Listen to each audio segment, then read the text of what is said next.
stretching out on my path, and moments are quicker than last.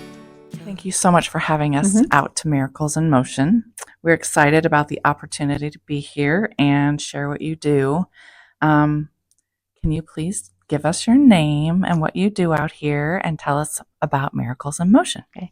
My name is Deb Leixenring. I'm the Executive Director here at Miracles in Motion. So Miracles in Motion is a therapeutic equestrian center, and we do riding and ground classes for individuals that have disabilities and differing needs. And that can be child, adult, a veteran. We do all of those types of programs out here. We also do something that's called hippotherapy. Hippo is Greek for horse, so it's horse therapy. And we do that with Child Serve Child Serve in North Liberty, and then also Stead's Children's Hospital. They actually have therapists there that know not only are they OT, PT, and speech therapists, they have gone through the American Hippo Association and gotten training to be able to do therapy with one of their clients on the back of a horse.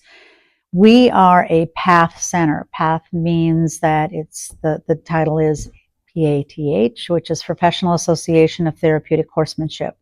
We've had that certification since we started 37 years ago. We are the only premier center in the state of Iowa. All right, and you already kind of answered this a little bit, but can you answer kind of both sides of it? So who typically uses or comes to or volunteers at Miracles in Motion? And are there age restrictions both for clients and for the volunteers? So for hippotherapy, which, like I said, is with Stead's Children's Hospital and Child Serve in North Liberty, individuals need to be clients of theirs. So because not all therapists are equine trained, so they have to have that. So that's number one. And for those clients, I think the age restriction is 3 to 14, but they really pick their clients, and then all the paperwork comes to me. I make sure it's all right, but I really have nothing to do with recruiting those clients or talking with their caregivers or their parents. For us here at Miracles, we do what's called adaptive riding or adaptive horsemanship. We have a veterans program and we have Connect. And with all of those, our age restriction is 6 years and older. And we have some people that are in their 50s that come out here. So with any new client or any new rider, we do an assessment with our instructors. Our instructors have all been PATH certified. They've gone through anywhere from 18 months to a 2-year training period to become a certified PATH instructor here. And they do an assessment. And as much as we'd love to take everybody, we are not everything to everybody. I wish we could, but we can't. There's some things we can't keep safe on the back of a horse. And it's pretty clear in what we can and cannot do. So, but for the most part, everybody does pass their assessment, so that it's hard not to. That's the tough part out here, I would say, because you want to help everybody. But sometimes with any organization, they just can't, and we can't either. And then once they get into, once they have passed their assessment, then we categorize them into different types of classes. And some, like the horsemanship class, the adaptive horsemanship class, that's all ground. So some individuals are a little intimidated about getting on an 1,100-pound horse. So we start with ground classes with those individuals, and then hopefully they can get over that kind of fear, and we can eventually get them riding maybe in another class, like either spring, summer, or fall.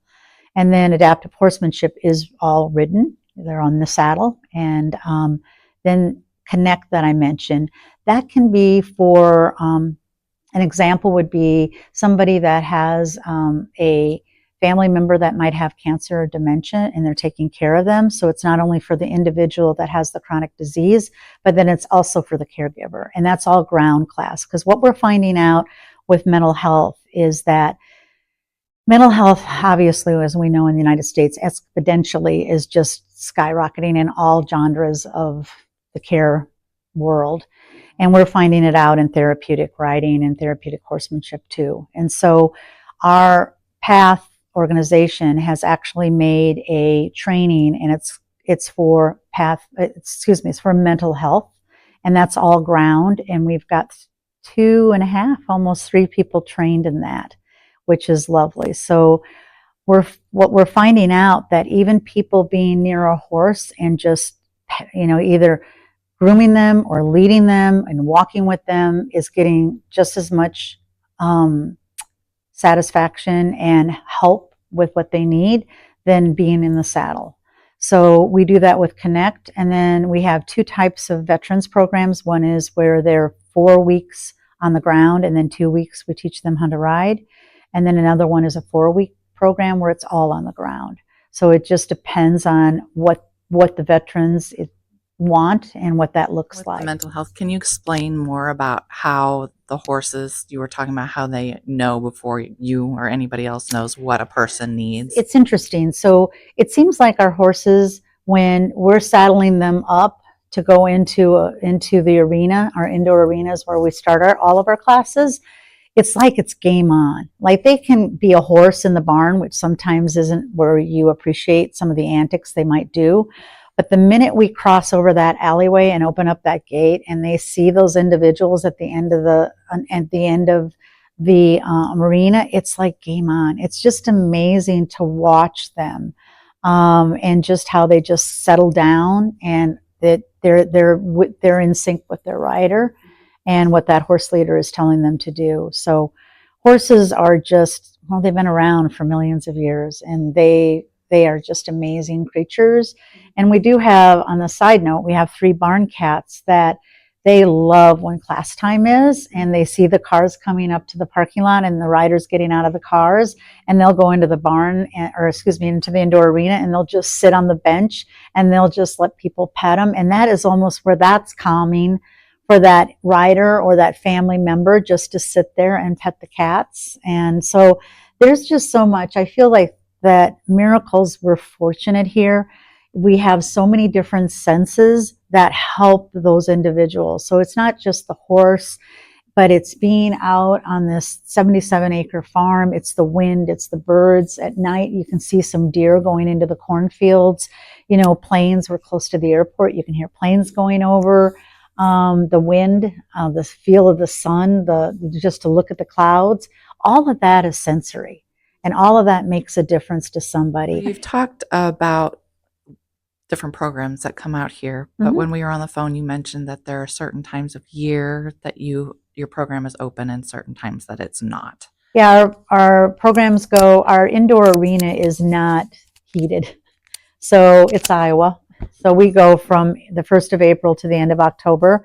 If we have a class to make up and it's still nice in November, we will go into November, maybe like the first week, but that's about as far as we can go. It just gets too cold.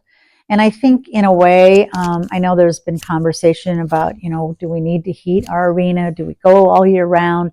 But I think in a way, sometimes it's a good break for everybody, for our instructors, for our volunteers, for our herd. And that's usually when we bring new horses in. If we're bringing new horses in, it's that time of year, and then we can really spend the time to work with them to get them ready for spring classes. And then we do open up our facilities, our big ones coming up. It is October 11th. It's from 1 to 3 o'clock. It's called Boo at the Barn. And last year we had about 475 people out here, but you wouldn't even know it because you can spread them out. So we do spooky stables in the stables, and then we have a scavenger hunt, and we do indoor games in the indoor arena and outdoor games up by on the sensory trail. We do indoor crafts. We have a horse parade this year. 8 of our horses will be in the parade. We dress them in costume. 3 of our miniatures are going to be 101 Dalmatians this year, with the horse leader going to be Cruella DeVille, so they can get close to the minis and get pictures taken. And then Maggie's Wood Fire Pizza from Iowa City, they literally bring out their oven, their wood fire oven. Last year they fired up 135 pizzas, and we cut them in slices. Freddie's Custard comes out, and they make sundaes, or you can make the sundaes. They either ask you if you want vanilla or chocolate ice cream. And all of this there's no charge for anything, because we have sponsors that offset that. And so anybody can come out and don't have to worry about having to pay for anything. We've got a lovely fire department in Swisher. It's a volunteer fire department, and they come out with a truck, unless they're on a call, which one time they had to leave halfway between Boo. This is our 8th year. So we park them way in front of the house there so they can get in the driveway and get out right away. But yeah, I'm like, where is the fire truck going? Yeah. They're like, a fire. Yeah, so, and you can come in costume, you cannot come in costume, whatever you want to do. But what's lovely about it is you see families and individuals not on their phones, not with their iPads. They're just enjoying being out here, sitting and having a bite to eat, or talking with each other, or laughing at the horses, or whatever it may, talking. I just think it's lovely when people are talking with each other. Yes. We got an anonymous donation, which we know who it is now, but they wanted to stay anonymous at the time. And it was a nice donation. And we do strategic planning with our board, and I do that and every year. And we do 1, 3, 5-year plans.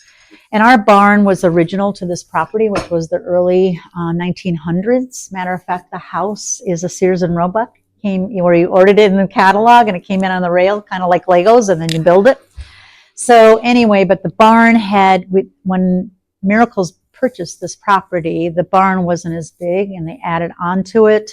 And same with the arena, they added on to that indoor arena. But the barn, we just tried through the years to try to make sure it doesn't leak, and it kept on leaking, and the concrete was breaking up, and the stalls were falling apart.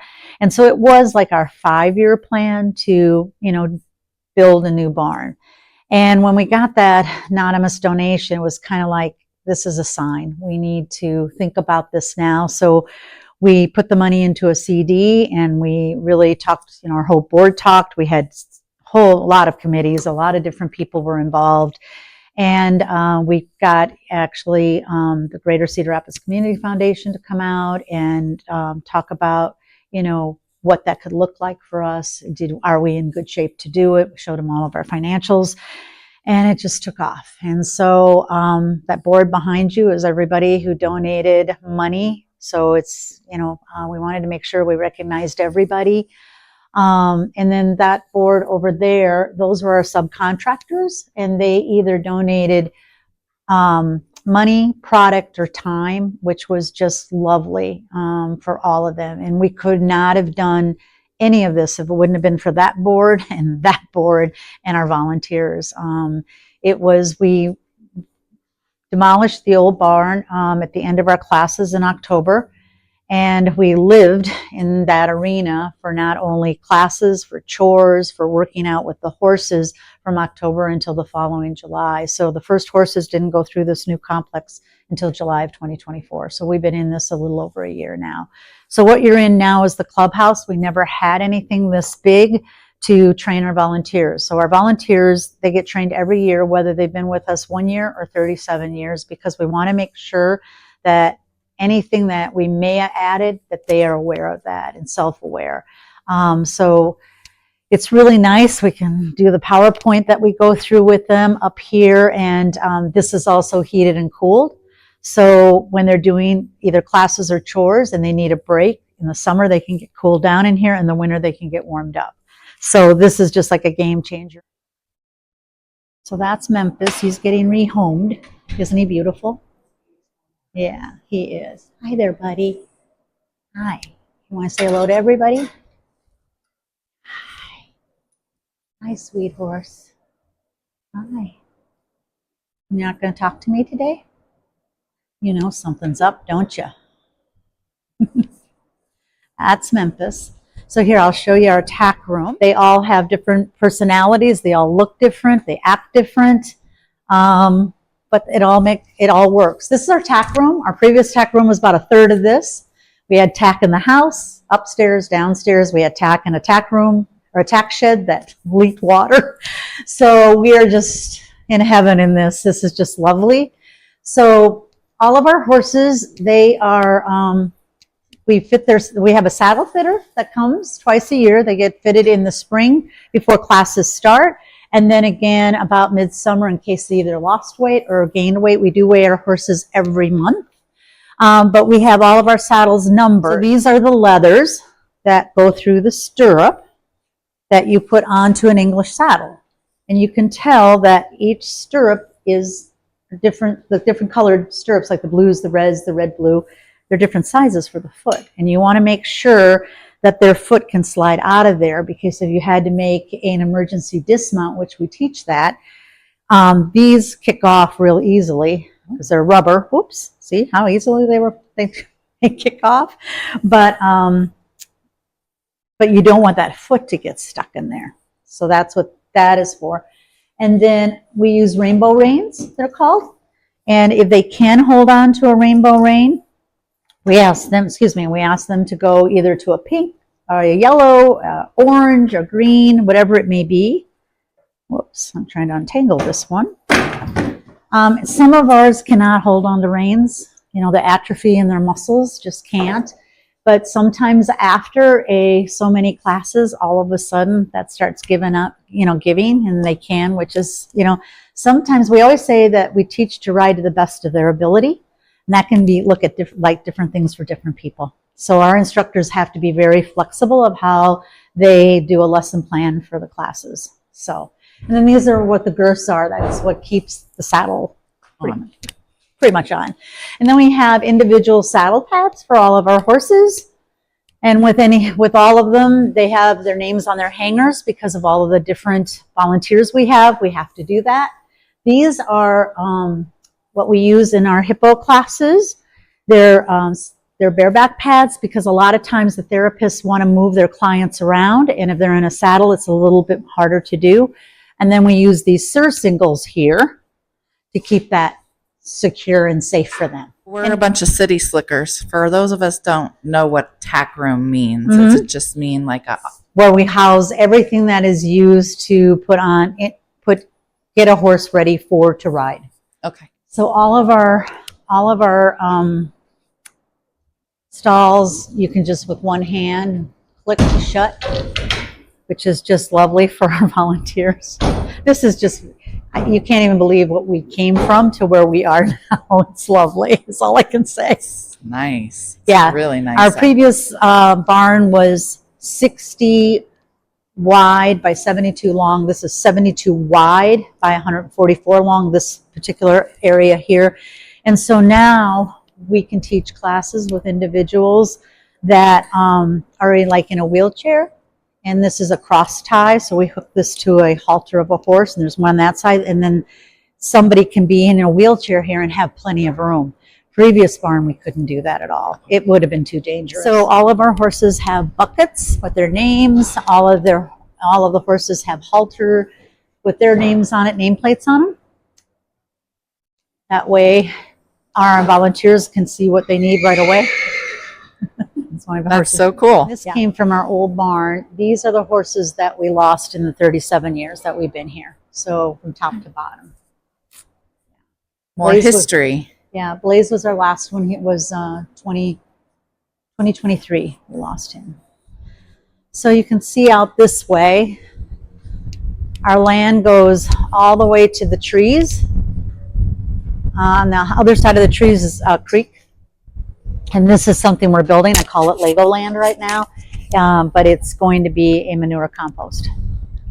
So fantastic. I know. Well, everybody needs it though. Yeah, you do. And we recycle all of our manure. It goes out into the pasture. And the farther pasture you see, that's all of our hay field. And then closer which is up, what you feed the horses. Mm-hmm. Yeah, which is right behind you. That's our hay. All right. Yeah, that's our hay barn down there. One and a Yep, that's Lucky and Silver. Oh, he's a miniature horse and a Shetland pony mix. Oh, and he has no idea he's a little horse. And he loves being in with the big herd. He just loves it. Just like little dogs, they think they're big dogs. Yeah, he does. Yeah. He's just adorable. He's the sweetest horse. Sweetest horse. I don't think I'd be able to go home every day. It's hard. It really is. And both of our girls would. Yeah. So this was always dirt before, and now having this, like I said, it's all ADA accessible where people can get in and out of the barn. Even for Boo at the barn, they can get around.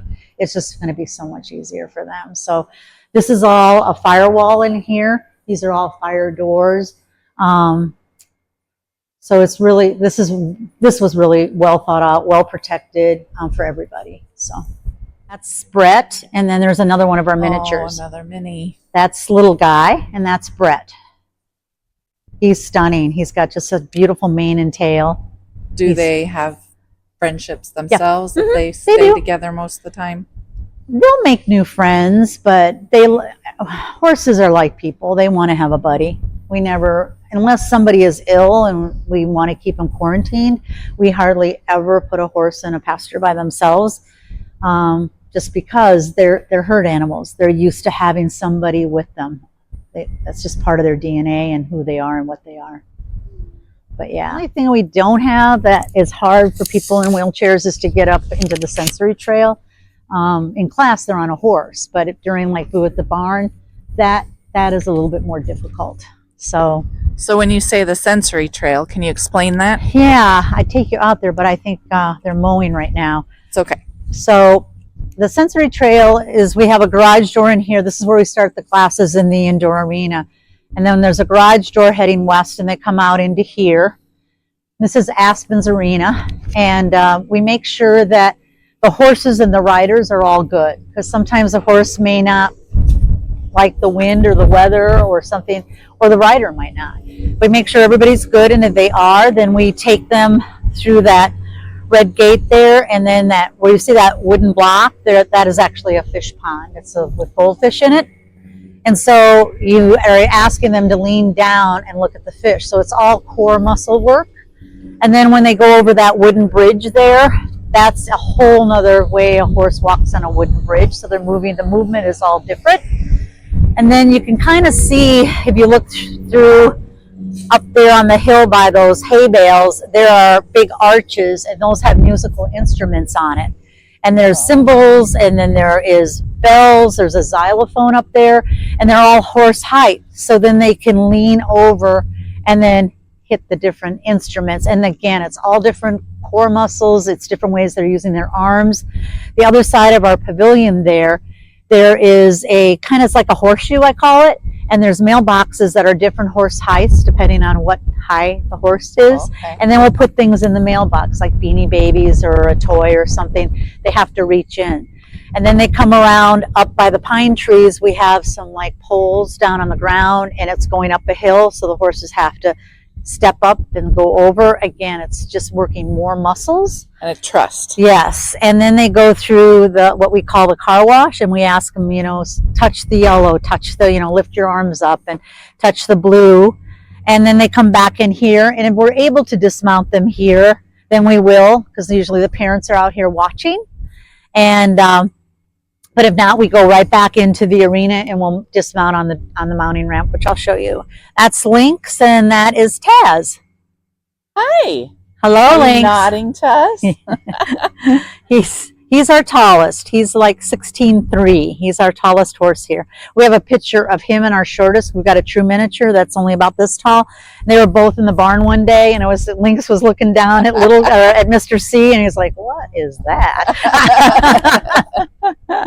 We don't allow any dogs unless they are service dogs. Our insurance does not cover it because of horses.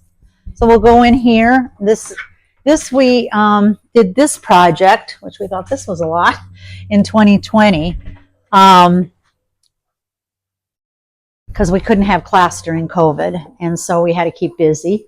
So this is the lobby that we made for our parents, because there's a window there that they can sit and watch. There's plugs for their phone or their laptop if they want to come in, and they can watch their students in the arena. And it's also heated and cooled in here, so if it's cold, then they'll come in here, or if they're really hot, they'll come in here. We have a lending library over there. We've got one around here that are that's miscellaneous books. This is all horse books, and people can just take them. There's no library cards. So we trust everybody. We do have some books right now because we're really overrun with some that people have donated, and they can just take them free, whatever they want. I noticed in the training area you had the jars with the money, and they're here too. Yes, it's the Horse of the Year. Last year, Don Pecos ended up raising the most money. So Blaze this year had somebody that really donated quite a bit. So he is like way out ahead. Oh, wow. Blaze is a favorite. Yeah. But No, that was Blaze. Blaze did win it last year because we lost him. But then the second runner-up was Don Pecos. So, okay. But yeah, so what we do is you can do it online. We network for good. So on our website, you can go into a donation page and they can donate there for Horse of the Year. They just denote it. It's for Horse of the Year and we keep track of it. But then we also have the jars here and for our parents if they want to put money in for their favorite horse. And then also in the clubhouse for our volunteers. So yeah. And then this is our helmet cabinet that I was talking about, our helmets. So all of our helmets, like I said, you saw on the tack sheet, all had numbers. So like this one is a small number 2. And then down below are the liners. So each box of the liners tells you whether it goes for an extra small to a small, extra small to small, small, medium, and then extra large and extra large is in here. And we fit the helmet at the assessment. And then some of our riders come with their own helmets, which is fine. But after every ride, then we spray it with an antiseptic, the helmet, and we take the liner out and I wash them every day, or somebody does. So there's always fresh liners. Every rider gets a fresh liner. This arena, and as you saw outside when you came, is called Upmeyer Arena. So the gentleman on the top and in this memory box here, this is Vern Upmeyer. He passed away in 2008, but if anybody in Ely, Iowa, or this area, the corridor, everybody knew Vern Upmeyer. He was just anything equestrian he was. He was part of Miracles in Motion. He was part of the Kirkwood Equestrian Center that they have there.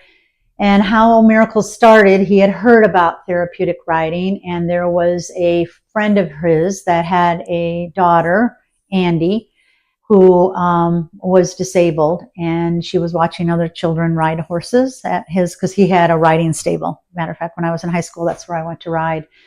And anyway, he went up to her and said, if you trust me, I can keep her safe on a horse. And that was the beginning of Miracles in Motion. So we started at Vern's. We had the opportunity to buy 10 acres here with the barn, the half a barn and half of arena and land. And then we outgrew Vern's, and then we went to the Horsemen's Club, which they're who we donate, or we did memory of the clubhouse for the Horsemen's Club. We went to the Horsemen's Club, which was in Shoeyville. It's not there anymore either. Vern's isn't either. It's the house and everything's there, but it's not a riding stable anymore. Anyway, we went to the Horsemen's Club, and we outgrew that. And then we went to a couple of another riding facility in Ealing, a couple in North Liberty, and then we got to purchase the other 67 acres. So we have 77 acres here now. Tacked, get all their saddle and all their gear on. They come through that gate there. So when we built this new barn complex, we had to have the same footprint. So they come in here with the horses, they walk them around to make sure that everything's good with them. And then the horses stand in the middle of the arena. And then our sidewalkers have greeted the riders that come in that door, and they ask them, so how was your day? They try to kind of calm them down a little bit. And then they ask if they can put their helmet on them. So we always ask for consent on everything. And they get their helmet on, and then they hand off the rider then to the instructor who's waiting for the rider. And then the two sidewalkers go through where I just went through and come out here. And then they meet, the horse comes up here to the mounting ramp. And we put this barrel down. It's kind of like make a lane. So, and there's a grasshopper there. So we make a lane here. And so the horse comes up here. And if the rider can walk up the steps, they come up the steps with the instructor. And if not, we have a wheelchair ramp over there. And then if they can't walk out of the wheelchair, we have a Royer lift. And so that comes down, it has a sling on it. We put the sling on them, and then we'll lower it, move them over, and put them on the horse. And so then the sidewalkers get on each side of the horse leader is leading the horse, and they start off, and then the next horse comes, and then the next horse comes. And so then once everybody is all good, everybody's in the saddle, life is perfect, then we use a lot of those poles and different things like the basketball hoop, and we make kind of like an obstacle course in here. And we'll like lay some poles down that are kind of there. And so we can do different things if the weather isn't good, or we can stay totally in here. And we just take everybody through these obstacle courses here. And then at the end of the class, it's the same thing. We dismount the riders in the middle of the arena. The sidewalker will help getting the leg over the back of the horse, and then the instructor will lift the rider down onto the ground. The two sidewalkers will walk that rider out and take them back to their waiting for either parent or caregiver. So, yeah. And then we do what's underneath there. That's another one of our cats there. That's Posey. What is here, that is Spirit. We had a contest, and that's the name that won. This is an exerciser. So it's just like a horse. It moves just like a horse. And this is what jockeys, when they get hurt, this is what they use to get back into shape after they've had an accident. And this is where our assessments happen with our new riders. So we can find out what we need, because it actually has stirrups and reins. So we can measure their legs, so that all of that is on that tack sheet I talked to you about. Okay. I think we started this earlier, but we'll go back to it. Yeah. What are some ways or things that you would encourage families who are considering this program for a loved one to think about before they sign up? It's a commitment. So our Connect and our veterans class is 4 weeks, and our adaptive riding is 8 weeks, and our hippotherapy is 10 weeks. So it's a commitment that they're coming out every week to Miracles to be able to participate in the program. So that would be one thing. And they will have to go through an assessment, like I said. And for the most part, people do pass it. I don't want to act like they don't, but they do. But there may be that one, and be prepared. Your individual to be prepared that may happen. But we try to let them down nicely. And that would be for their safety and the Yes, horse, absolutely. not for any other reason. Yeah, absolutely. And sometimes individuals, and I wouldn't put this in the article, but I can say it to you, but sometimes they don't have voluntary control of their muscles. And so their hands might be flailing, or their legs might be flailing. And if they're kicking the horse, or they're trying to flail out, and then that hits one of our volunteers, that we can't have, and especially the legs, because the horse could take off. Yeah, because that's what their Yes. cue is. Yes. So that's what happened with Memphis. Memphis, the reason Memphis left us, he didn't want to be led anymore. He wants to be ridden. And so we had a hard time slowing this horse down. He just kept on wanting to go fast, and that just doesn't work for us. So anyway, that's why he's going back that was his original owner and her dad. They're taking him to a family that has 3 boys. Okay. Yeah. Who will love every bit of it. Oh yeah, he's stunning. Oof. Yeah, he is. Thank you so much You're for your welcome. time, and what a detailed tour you've given us. There's and it's on, so don't kill your battery off. We appreciate you very much. Oh, well, thank and you. your time. Thank you. Time goes, I'm tired and finding it harder to see the kindness you told us to be. I'm trying to hope that I trust and know that you'll make a